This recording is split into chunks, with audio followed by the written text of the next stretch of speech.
Good evening అండి.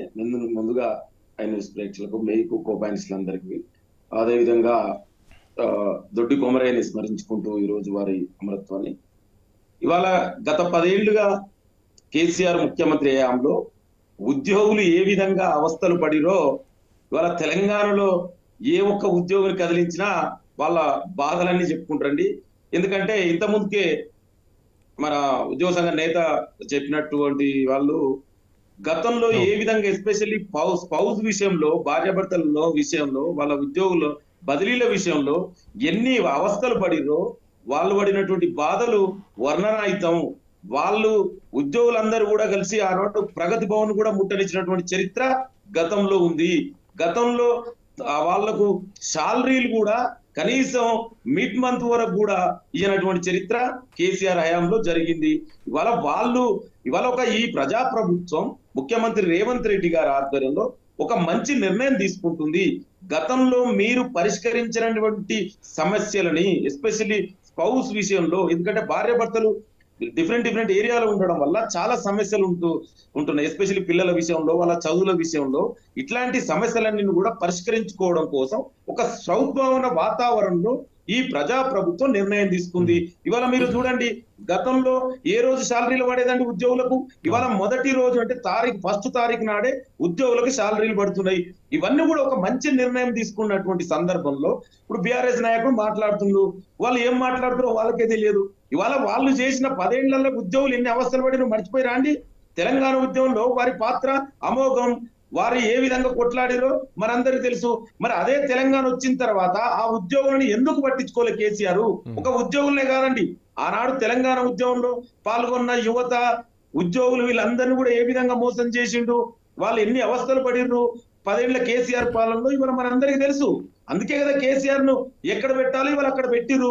ఈ ప్రజా ప్రభుత్వం ఒక మంచి పాజిటివ్ దృక్పథంతో ఒక మంచి నిర్ణయం తీసుకుంది. సో మీరు తీసుకున్న నిర్ణయం హర్షించదగ్గ నిర్ణయమే. గతానికి ఇప్పటికీ ఒక భిన్నం చూయించుకుంటూ పరిపాలనలో మార్పులు చూపిస్తున్నారు. బట్ కమింగ్ టు ఉద్యోగుల విషయం అట్లా ఉంటే కనుక, నిరుద్యోగుల విషయంలో జాబ్ క్యాలెండర్ ఒకటి రిలీజ్ చేయాల్సినటువంటి అవసరం ఉంది. సో జాబ్ క్యాలెండర్ మీరు ఇచ్చినటువంటి హామీ ప్రకారం, అంటే మీ బిఫోర్ ఎలక్షన్స్ ముందే మీరు హామీ ఇవ్వడం జరిగింది. ఆ హామీ ప్రకారం జాబ్ క్యాలెండర్లో ఒక జాప్యం కనిపిస్తోంది. దానికి సంబంధించి మరొకసారి విద్యార్థి లోకం కూడా ఒక ఉద్యమానికి సిద్ధమైనటువంటి పరిస్థితులు మనం చూస్తూ ఉన్నాం. సో ఒక ఉద్యమం కానీ, ఒక ప్రమాదం కానీ నిరుద్యోగుల రూపంలో ప్రభుత్వం ఎదుర్కోవడానికి సిద్ధంగా ఉన్నట్టు కనిపిస్తోందా?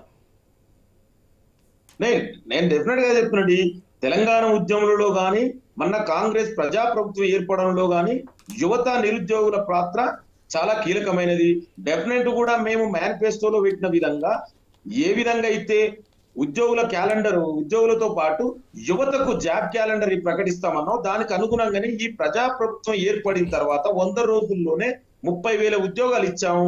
అదే విధంగా ఇవాళ డెఫినెట్ కూడా మన గ్రూప్ 30,000 ఉద్యోగాలు కాంగ్రెస్ పార్టీ ప్రభుత్వం, 30,000 ఉద్యోగాలు గత ప్రభుత్వంలో రాసినటువంటివే తప్ప కాంగ్రెస్ పార్టీ దాన్ని ఓన్ చేసుకుంటుందా?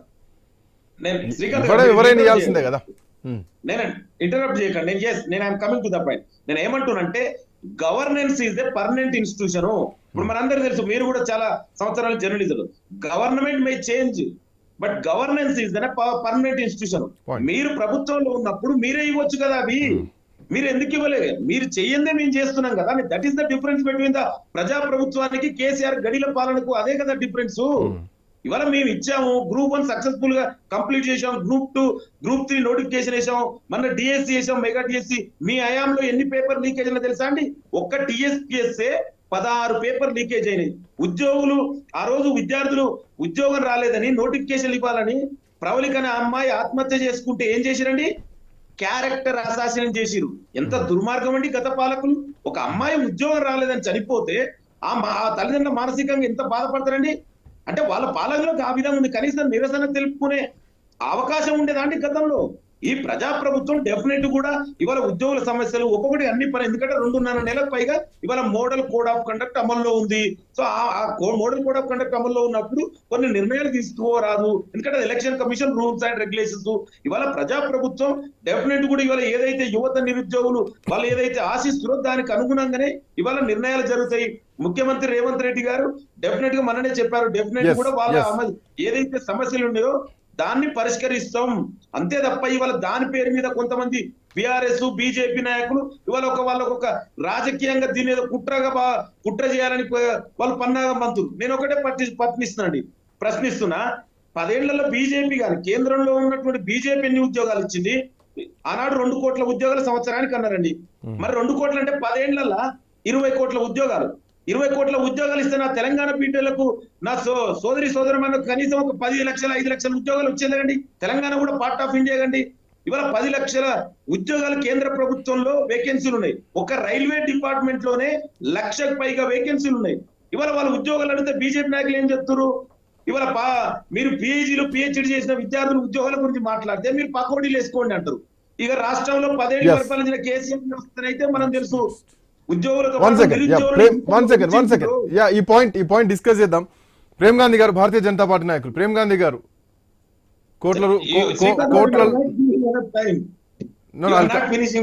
అంటే మీరు బీజేపీని బీఆర్ఎస్ ను ఇద్దరిని ఒకే ప్రశ్న సంధించారు. సో ఒకసారి ప్రేమ్ గాంధీ గారి వర్షన్ తీసుకుంటాను. రాష్ట్రంలో నిరుద్యోగుల విషయం